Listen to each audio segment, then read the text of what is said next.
Bienvenue au bureau. Avec le superbe plateau de compétiteurs réunis pour la 12e solo maître coq, la moindre erreur peut être fatale. La première épreuve de la saison n'échappe pas à la règle, la course en solitaire n'est jamais simple.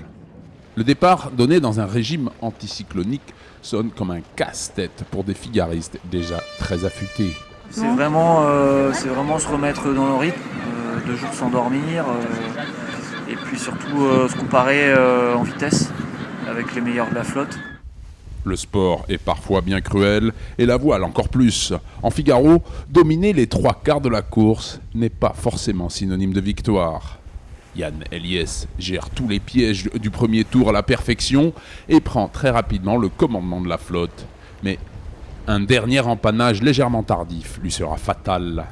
Yann Eliès a pas mal dominé, mais il y avait un dernier coup, un dernier empannage à placer autour de l'île-Dieu qui l'a placé un petit peu loin, et moi je me suis enfilé à l'intérieur, ce qui me permet de remporter cette jolie victoire.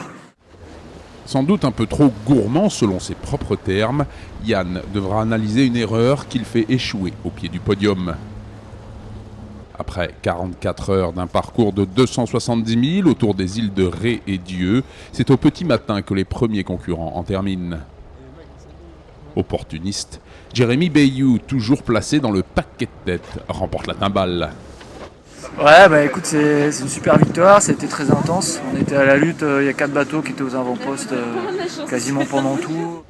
Gildas Mahé sur Interface Concept réussit à prendre la seconde place devant Thierry Chabani sur Gédimat et le malheureux Yann Eliès.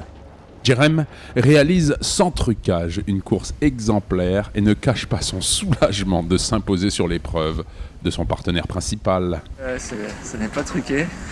Écoute, ouais, c'est surtout bien. J'angoissais un peu surtout de prendre une raclée en fait. Je me dis punaise, si je prends une raclée sur la solo maître coq, ça va pas le faire. Alors là, on va gagner, j'envisageais même pas. Donc voilà, c'est un joli clin d'œil.